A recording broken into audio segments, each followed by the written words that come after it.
Bom dia. Agora sim. Eu sempre falo que esse microfone não gosta de mim, é impressionante como dá problema. Que bom estar com você aqui, agora que podemos nos ouvir. Seja muito bem-vindo mais uma vez à Nova Semente. Nós vamos poder hoje estudar mais um tema da Palavra de Deus. E você sabe que nos últimos sábados a gente tem estudado a série A Casa da Rocha. Você tem acompanhado, né? Nas últimas semanas a gente tem seguido essa linha de raciocínio, mas hoje já entraremos aí na reta final do estudo. Hoje estudaremos especificamente o 7º tema, A Casa da Rocha, que já é o penúltimo tema dessa série. E hoje a gente tem bastante coisa para conversar. Então, sem mais rodeios, eu convido você a abrir sua Bíblia em Romanos capítulo 7, que vai ser o texto para o início da nossa meditação. Romanos capítulo 7, para entrarmos no nosso assunto. E antes de você abrir, ou enquanto você abre, eu convido você a fazer uma oração, para que nós peçamos a orientação de Deus nesse momento. Feche seus olhos. Senhor Jesus, mais uma vez a gente veio à tua casa. Nós já cantamos, nós já ofertamos, nós inclusive já oramos. Mas a gente está vindo de novo falar contigo, porque a gente pede que nesse momento o Senhor fale conosco, meu Deus. Nós vamos a partir de agora abrir a tua palavra e entender qual é a mensagem que o Senhor tem para a gente hoje. Por isso, por favor, esteja conosco. Fala aos nossos ouvidos, Senhor. Que mais uma vez, como todo sábado nós pedimos, que nós possamos ouvir apenas e tão somente a voz do teu Santo Espírito e nada mais. Que possamos sair daqui com a certeza do teu propósito para a nossa vida. Nós oramos em nome de Jesus. Amém. Eu tenho aqui na frente uma placa de piso molhado, que com certeza todos vocês já viram num shopping, numa loja, ou até mesmo aqui na Nova Semente, que essa placa é daqui mesmo, né? Placa de piso molhado. Qual é o objetivo dessa placa? Como você sabe, ela sempre é usada quando alguém termina de limpar o chão fica completamente molhado, então colocam essa placa para te avisar que o piso está molhado. Que mensagem essa placa pretende passar para você? Algumas coisas. Primeiro, como vou repetir, né? O chão está molhado, tem poça d'água. E se você não olhar a placa, possivelmente você não vai identificar aonde estão as poças. Então, cuidado, o chão está molhado. Segunda mensagem que ele pretende te passar: não ande com pressa.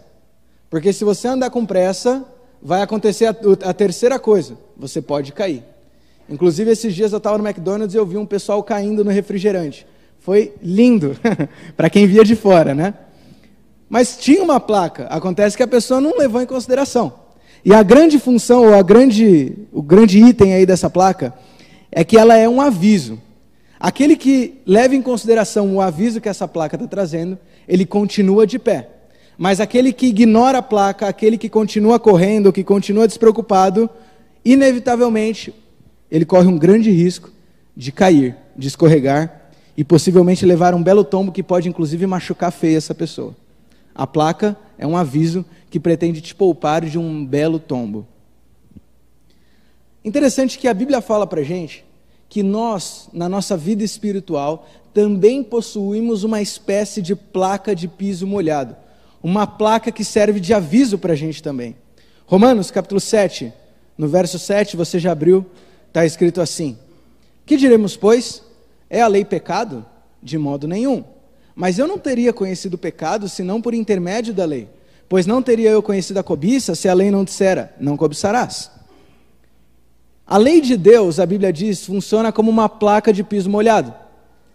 A lei de Deus, ela tem a função de nos indicar aonde estão as poças que nos colocam em risco.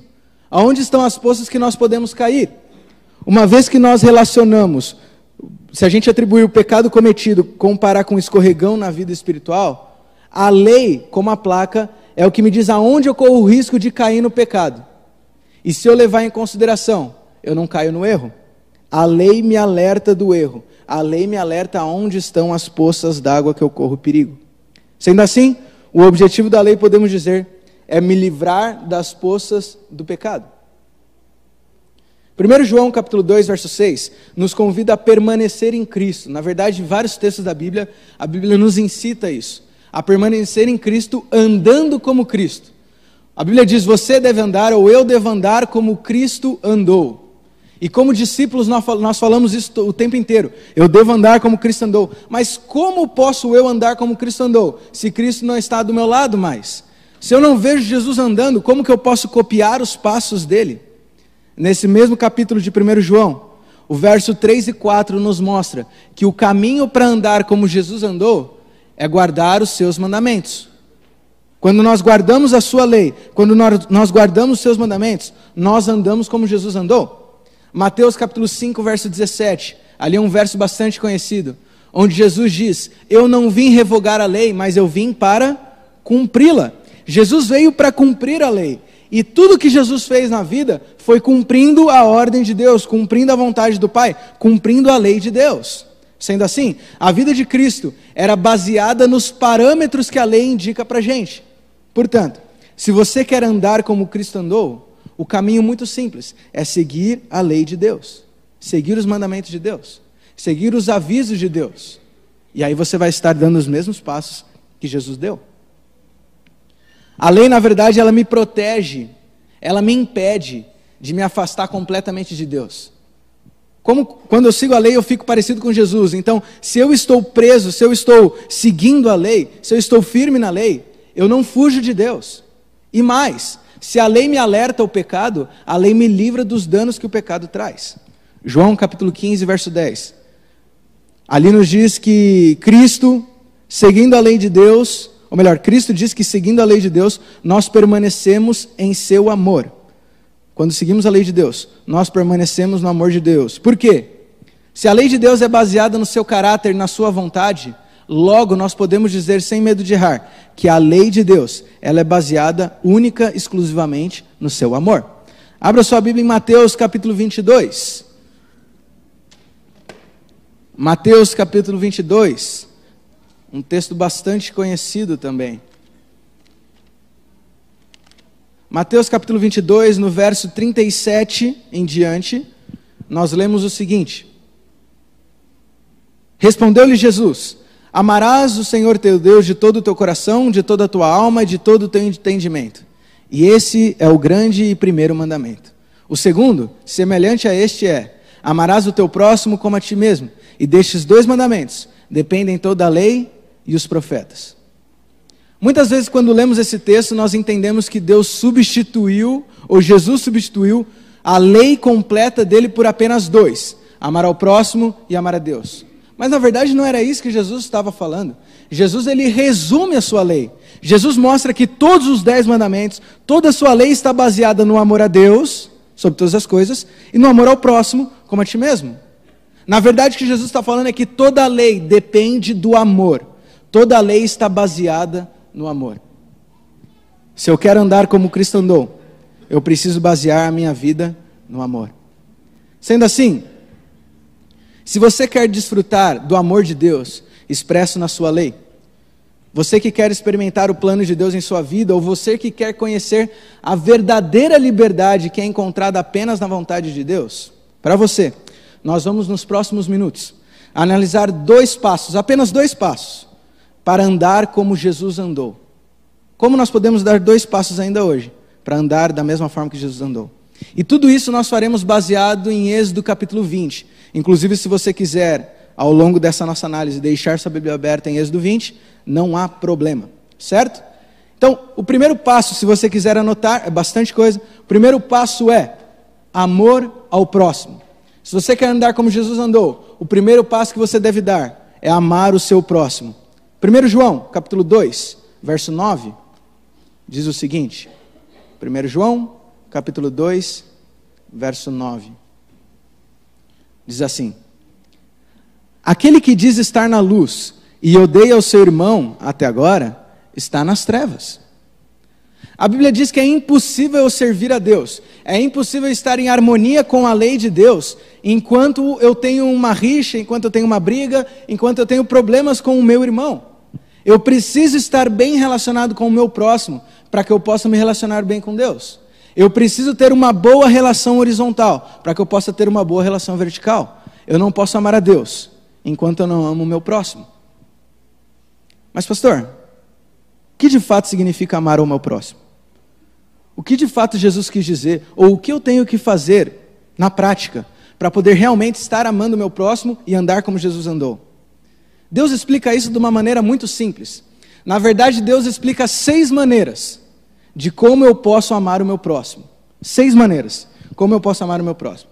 E a primeira maneira, se você quer amar o seu próximo para andar como Jesus andou, é respeite seus pais.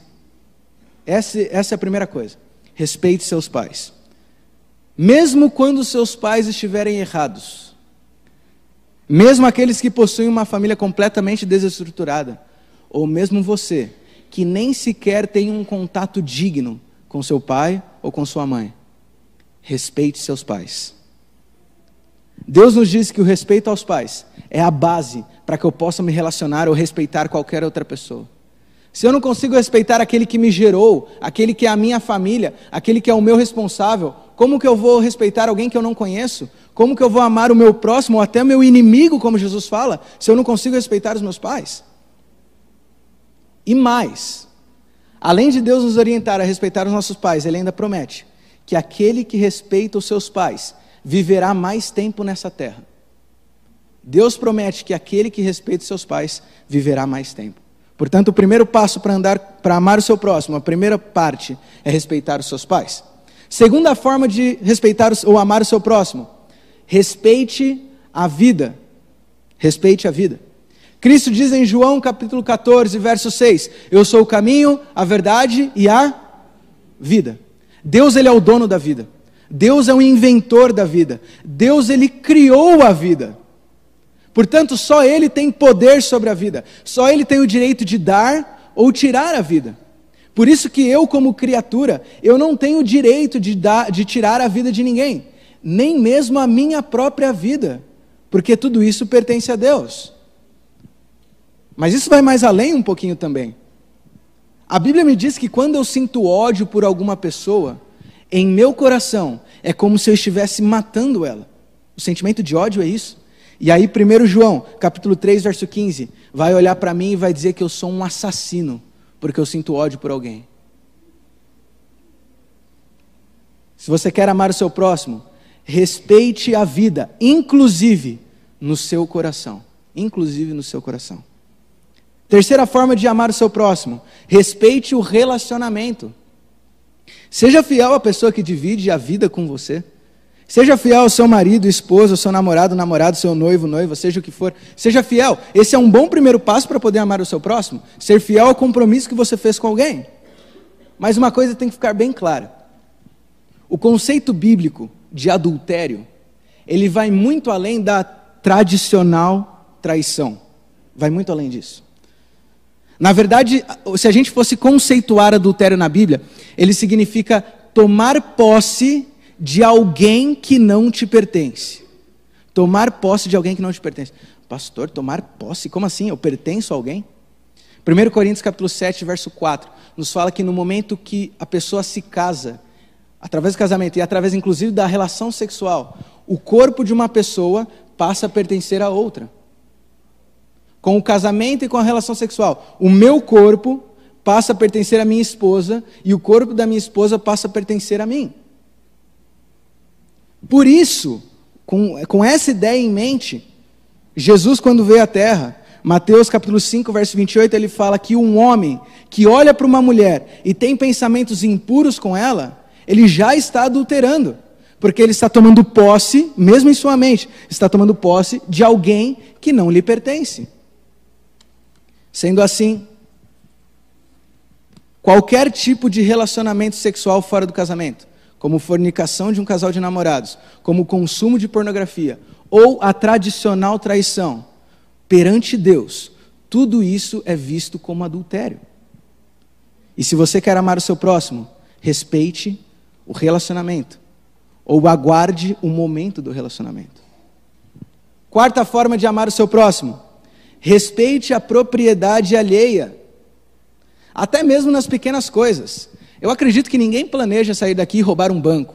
Espero. Se você for, eu vou orar por você, me comunica. Mas mesmo quando você vai no mercado e recebe aquelas moedinhas do troco extra, isso não te pertence. Respeite a propriedade, inclusive nas mínimas coisas. Em Mateus capítulo 5, verso 37, nós vemos o próximo item de como amar o próximo.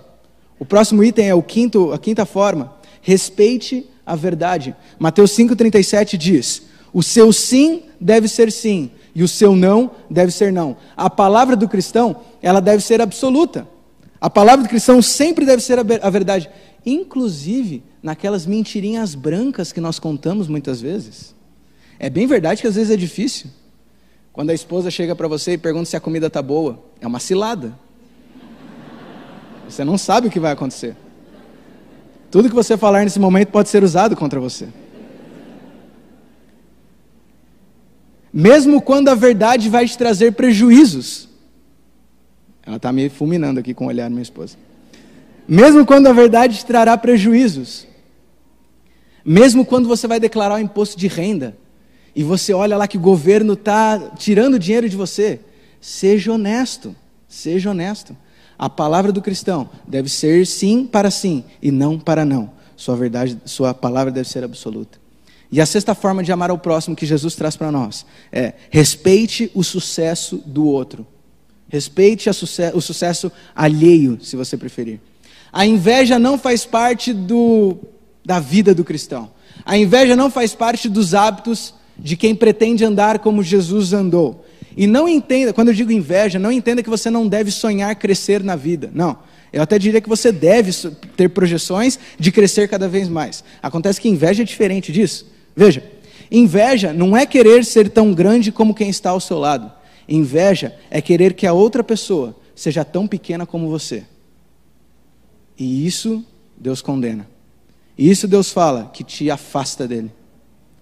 Portanto, se você seguir esses 6 pontos, a Bíblia diz que você vai estar mais do que apto a amar o seu próximo. Revisando: respeite os seus pais, respeite a vida, respeite o relacionamento, respeite a propriedade alheia, respeite a verdade, respeite o sucesso do outro. E você estará amando o próximo na prática. É assim que Deus explica o que significa amar ao próximo como a ti mesmo. E no momento que você desenvolve esse bom relacionamento horizontal, no momento que você desenvolve esse amor ao próximo, você se torna capaz, você se torna capacitado a dar o segundo passo para andar como Jesus andou. E o segundo passo é amor a Deus sobre todas as coisas. O amor a Deus. Esse é o segundo passo para andar como Jesus andou. 1 João, capítulo 4, verso 8. Esse é um texto que a maioria de vocês conhece de cor. 1 João, capítulo 4, verso 8. Diz assim: aquele que não ama, não conhece a Deus, pois Deus é amor. Tem até uma musiquinha sobre isso, né? Fiquem tranquilos, eu não cantarei essa música. Tá tudo bem. O relacionamento com Deus está baseado no amor. Se você quer estar próximo de Deus, o que você tem que ter é amor. Amor a Deus. E veja, esse texto ele vai mais além. Esse texto ele não fala só que você deve amar Deus. Na verdade, esse texto diz que Deus, a descrição dele é o amor. Veja, Deus, a Bíblia não diz que Deus tem amor por você, não. Deus é amor. Deus é a personificação do amor. E aqui eu queria fazer um breve parênteses, que não é o nosso assunto hoje, mas é extremamente importante isso. Se você olhar aí fora, você vai ver que hoje em dia a ideia de amor é uma ideia completamente deturpada. Hoje em dia os românticos falam assim, que seja eterno o nosso amor enquanto dure. Me perdoe, mas quem fala isso não faz a mínima ideia do que significa amor. Amor, o amor de Deus está fora da nossa compreensão. Hoje eu amo uma música que eu escutei uma vez. Hoje eu amo um cantor. Hoje eu amo um programa de TV. Eu amo coisas que são inúteis.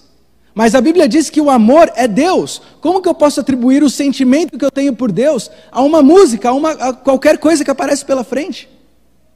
E eu não quero aqui soar como sensacionalista, mas eu tenho muito forte essa convicção de que quando nós temos essa deturpação do termo amor, onde uma pessoa mata por amor, onde uma pessoa rouba por amor, eu acredito que isso é a estratégia de Satanás. Porque no momento que você não entende mais o que é amor, você deixa de entender mais plenamente o que é Deus.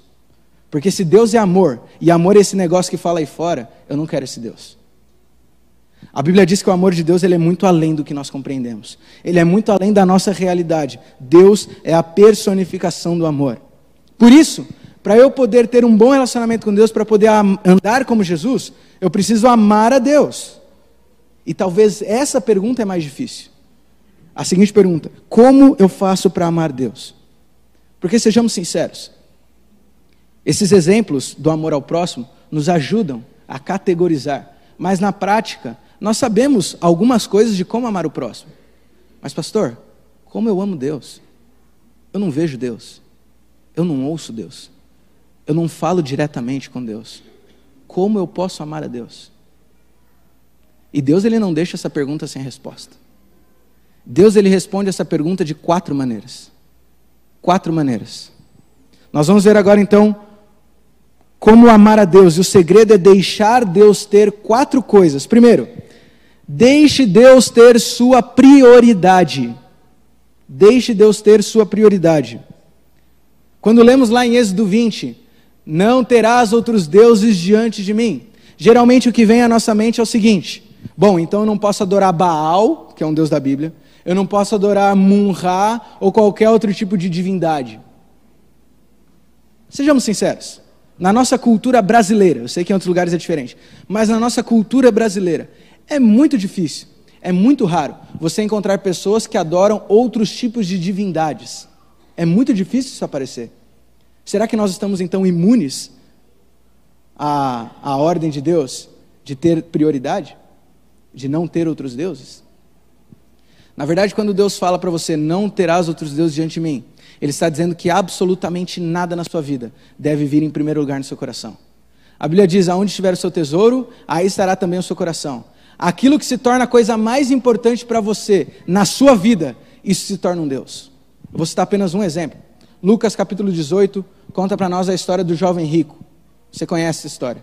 O rapaz ele chegou perante Deus e fala, Jesus, eu sigo tudo que o Senhor manda, mas ainda não me sinto salvo, o que falta?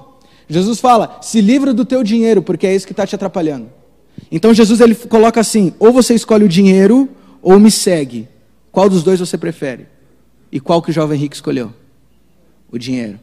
Senhor, eu até quero te seguir, mas deixar o dinheiro, aí é pesado demais. O dinheiro se tornou um Deus para ele. Por isso que Deus pediu para ele abrir mão. O dinheiro estava tão forte no coração dele, que ele escolheu virar as costas e ir embora, do que seguir Jesus. Sendo assim, qualquer coisa na sua vida, inclusive coisas importantes como dinheiro, como trabalho, como família, se isso vem na frente de Deus, isso se torna um Deus para você, e Deus te pede, me dê a sua prioridade. Eu tenho que ser o primeiro no seu coração. É por isso que Mateus capítulo 6, verso 33, nos fala, buscai, pois, em primeiro lugar o reino de Deus e a sua justiça, e todas as outras coisas vos serão acrescentadas. Busque primeiro a Deus, e o resto Ele toma conta. Segunda forma de amar a Deus sobre todas as coisas, deixe Deus ter sua intimidade. Segunda coisa, deixe Deus ter sua intimidade. No momento que nós entendemos que Deus não quer que eu adore a mais ninguém além dele, fica fácil entender porque eu não devo adorar santos. Fica fácil entender isso, a imagem de um santo. Talvez nem precisaria ter esse segundo mandamento. Mas a questão é, às vezes a pergunta que está na sua mente é, por que eu não posso adorar uma imagem do próprio Jesus? Por que eu não posso adorar uma imagem do próprio Deus? Eu estou adorando Deus, é uma imagem do próprio Deus, não é de outra divindade, é do próprio Deus. Qual é o problema? Nós como seres humanos, nós temos dificuldade de crer naquilo que nós não podemos ver. Nós temos dificuldade de crer no intocável, no não concreto. Nós temos dificuldade de crer para ver. A gente quer ver para poder crer. E com Deus é o processo contrário, eu tenho que crer para poder então ver. Sendo assim, o ídolo, inconscientemente ou até conscientemente, a estátua, o ídolo nada mais é do que uma tentativa de tornar Deus mais palpável. Em outras palavras, tornar Deus mais real. Mas se nós acreditamos que Jesus é real, se nós acreditamos que Jesus existe e Ele está entre nós, por que eu preciso da estátua? E agora eu imagino que muitas vezes eu estou ajoelhado diante de uma estátua, buscando Deus incessantemente, mas eu não vejo Ele. E aí eu imagino Jesus do lado aqui dizendo, ei, Estou aqui, ó. Olha para mim, estou aqui do lado. E Jesus chamando o nosso nome, mas eu não vejo ele, porque eu estou parado olhando para a estátua, enquanto Jesus está aqui do meu lado, tentando ter um relacionamento real comigo. O que Jesus está falando, você não precisa adorar ele por tabela, você pode falar diretamente com ele. Tenha uma intimidade real com Deus, uma experiência real com Deus. Fale diretamente com ele, se ele é real, você não precisa de estátuas. Olhe para Deus, ao invés de olhar para um pedaço de madeira. Terceira forma de amar a Deus sobre todas as coisas: deixe Deus ter sua reverência. Quão facilmente nós nos esquecemos da santidade do nome de Deus. Você sabe que essa é uma história que me chama a atenção, que quando os judeus, eles copiavam a Bíblia, não havia imprensa, logicamente, então para copiar a Bíblia, o que eles faziam? Uma pessoa segurava a escritura lá na frente, e vários outros estavam sentados como se fosse uma escola. E aquele que estava lá na frente lia como um ditado, e as pessoas sentadas iam copiando. E eles obviamente usavam penas para isso, para poder copiar a Bíblia. E aí eles iam escrevendo tudo. De repente, quando chegava o nome de Deus, quando o nome de Deus era lido, eles pegavam essa pena e deixavam de lado. E aí eles possuíam uma outra pena feita de ouro. Com essa pena, eles escreviam o nome de Deus, colocavam a pena de volta no lugar e voltavam a escrever com outra pena. Veja a ideia da santidade do nome de Deus. E hoje, até como questão cultural, nós falamos, ai meu Deus, para qualquer coisa.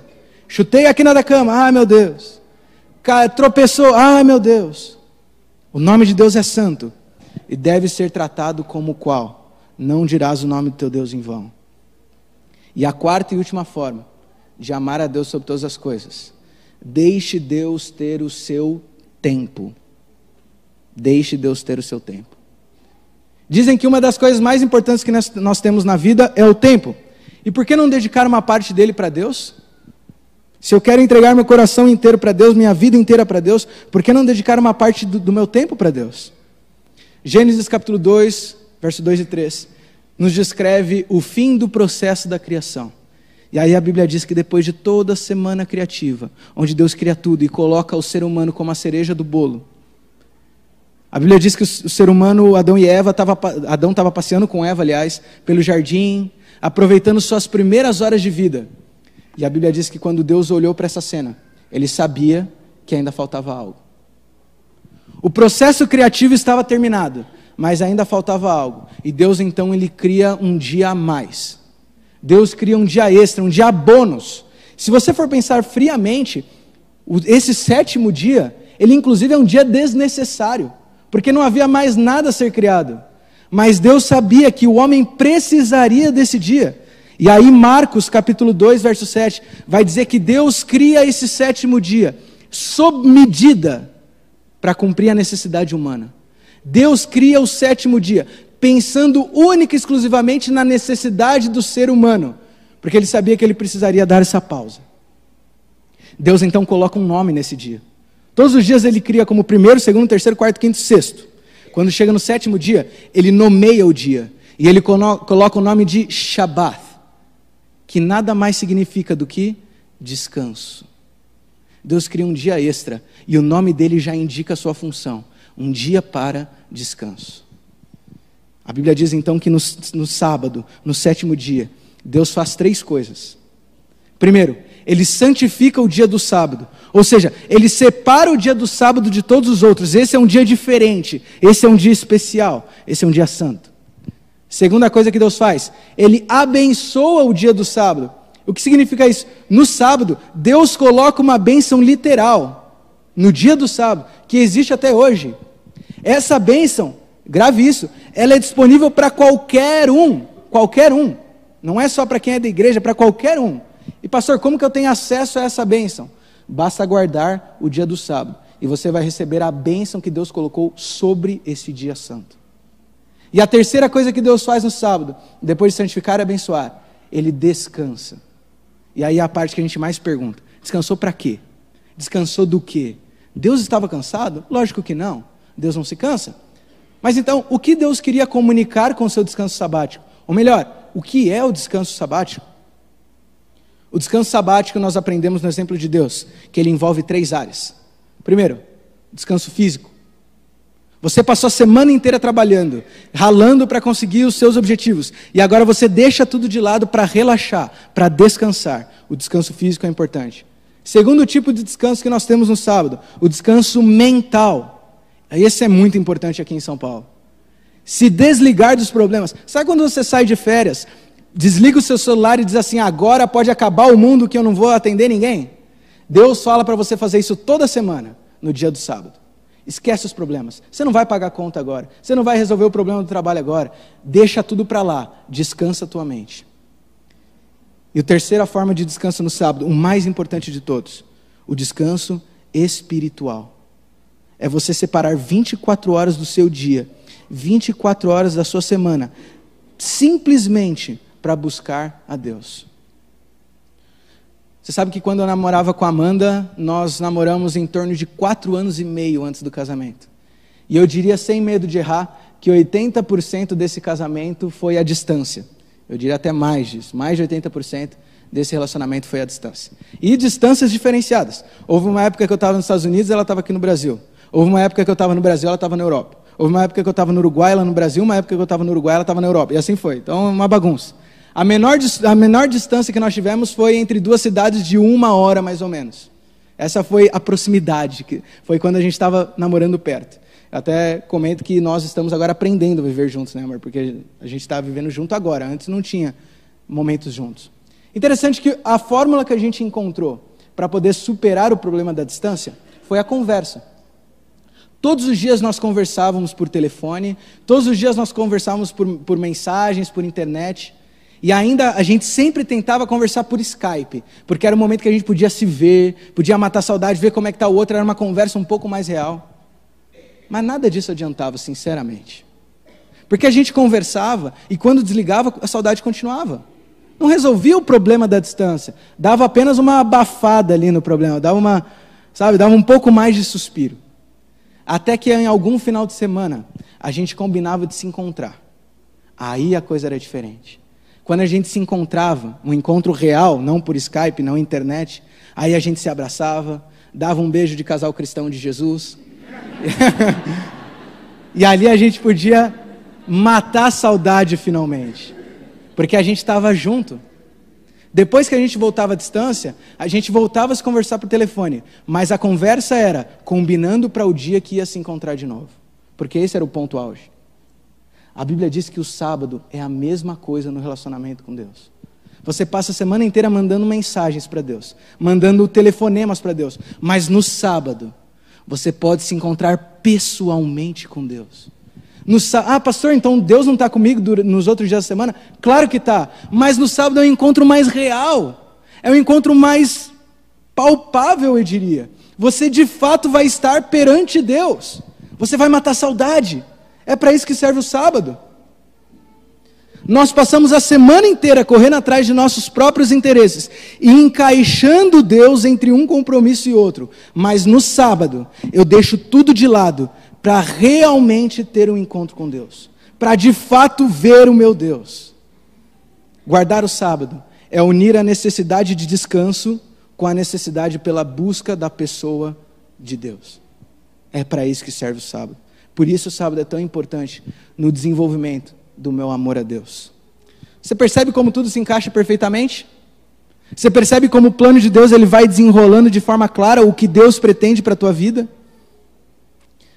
Através da lei, Deus vai me indicando aonde estão as poças do pecado. E enquanto eu estiver seguindo isso, eu estou protegido. Por isso que Romanos capítulo 3, 31, quando vai falar da fé, ele fala o seguinte: anulamos então a lei pela fé? De maneira nenhuma, pelo contrário, confirmamos a lei. Nós somos salvos pela graça, e uma vez que eu sou salvo pela graça, pela misericórdia de Jesus, a minha vida muda, e agora eu posso viver em liberdade. Agora eu não sou mais escravo do pecado, eu tenho a lei como meu parâmetro de vida, para ser livre e para andar como Jesus andou.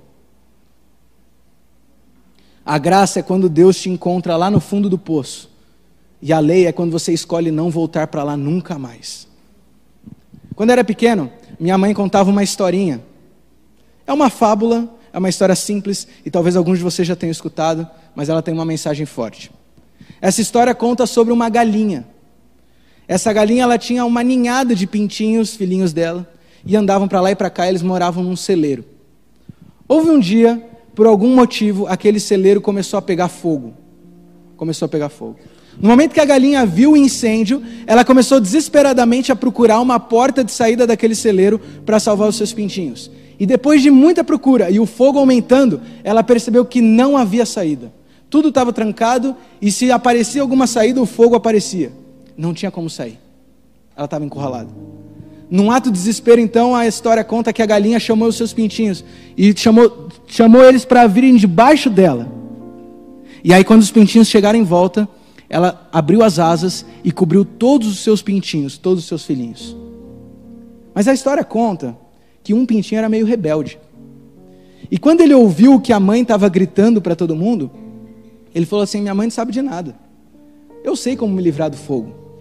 Eu não preciso da ajuda da minha mãe. Eu sei como me desviar desse incêndio aqui, eu vou sozinho. E ele não seguiu a ordem da mãe e foi sozinho tentar fugir do fogo. O incêndio aumentou, o celeiro foi completamente destruído. Na manhã seguinte, a história conta que os bombeiros conseguiram terminar de apagar o incêndio. E agora, quando eles foram analisar os destroços do incêndio do celeiro, eles acharam aquela galinha completamente queimada, completamente destruída e evidentemente morta.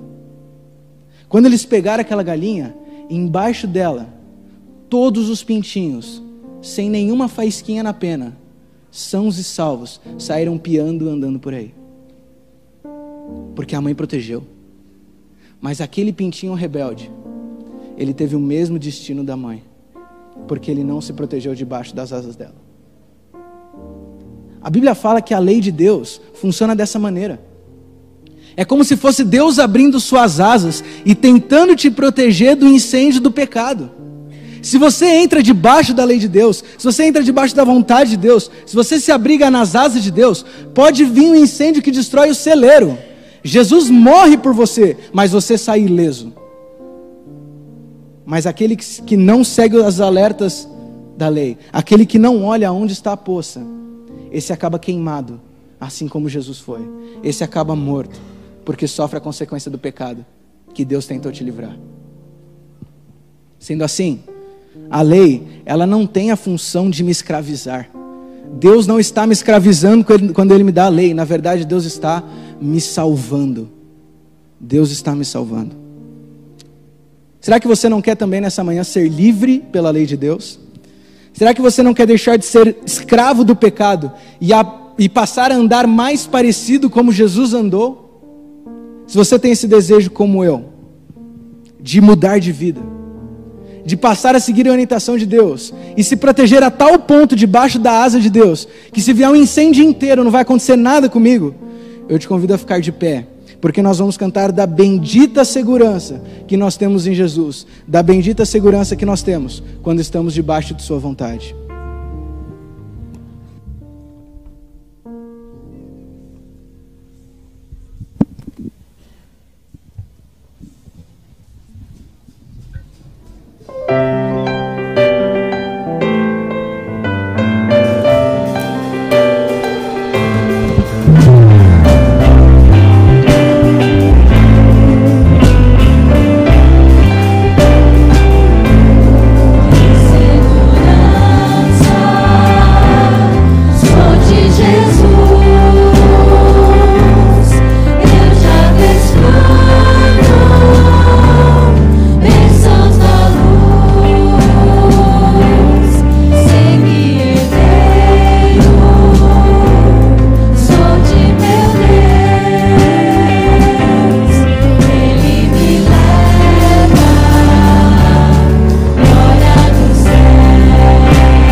cantar todos juntos. Canta minha alma, canta ao Senhor, rende-lhe sempre honra e louvor. Canta minha alma, canta ao Senhor, rende-lhe sempre honra e louvor.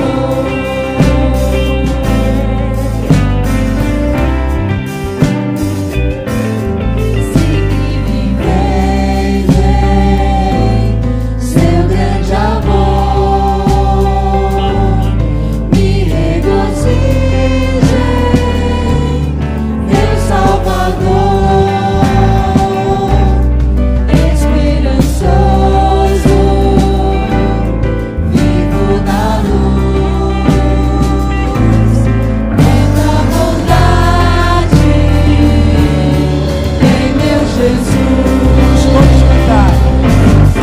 Canta minha alma, canta ao Senhor, rende-lhe sempre honra e louvor.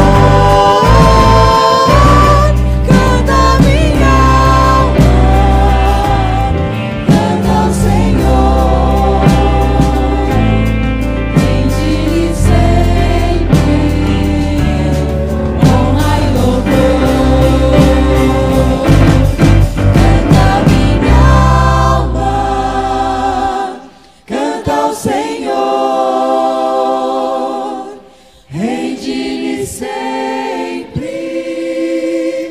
honra e louvor. Canta minha alma, canta ao Senhor, rende-lhe sempre honra e louvor.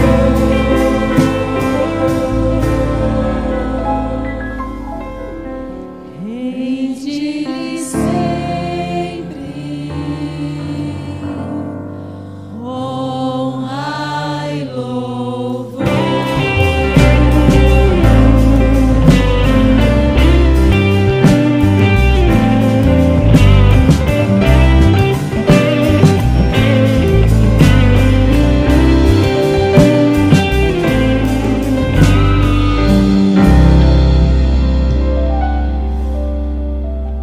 Apocalipse capítulo 14, verso 12 diz: aqui está a perseverança dos santos, os que guardam os mandamentos de Deus e que têm a fé em Jesus. Que nós possamos fazer parte desse grupo dos santos que nunca se distanciam da palavra e da vontade de Deus. Senhor Jesus, nós te louvamos muito, Senhor, porque se estamos aqui hoje, é porque um dia, sei lá quanto tempo atrás, o Senhor nos encontrou lá no fundo do poço. O Senhor nos pegou lá, completamente destruídos pelo pecado. E o Senhor nos levantou. O Senhor estendeu a mão e tirou a gente daquela situação. O Senhor nos transformou. O Senhor nos mudou. E uma vez que éramos destruídos, agora nós somos renovados pela Tua graça e pela Tua misericórdia, Senhor. Mas, meu Deus, o Teu amor foi tão grande demonstrado naquele dia, que nós não queremos nunca mais voltar para aquele poço, Senhor. Nós queremos andar diferente. Nós queremos seguir os Teus passos. Por isso, nós queremos amar ao próximo. Nós queremos amar a Ti. Nós queremos seguir a Tua lei, para nunca mais voltar para aquele poço, Senhor. Por favor, continua transformando a nossa vida. E se nós tropeçarmos de novo, estende a mão. Tenha misericórdia de nós. Mas nunca deixe a gente de novo, Senhor. Porque nós não queremos distanciar de Ti. Nós queremos estar para sempre debaixo das Tuas asas. Porque mesmo se vier o fogo do pecado, nós somos protegidos por Ti. Nos tenha sempre debaixo de Ti, Senhor. Nós oramos em nome de Jesus. Amém. Que Deus te abençoe. Que você possa ter uma boa semana debaixo da lei e da vontade de Deus. Vou pedir para que vocês se assentem e fechem as portas ali atrás, por favor. Nós temos que ter um evento especial. Vou pedir para os diáconos para fecharem as portas.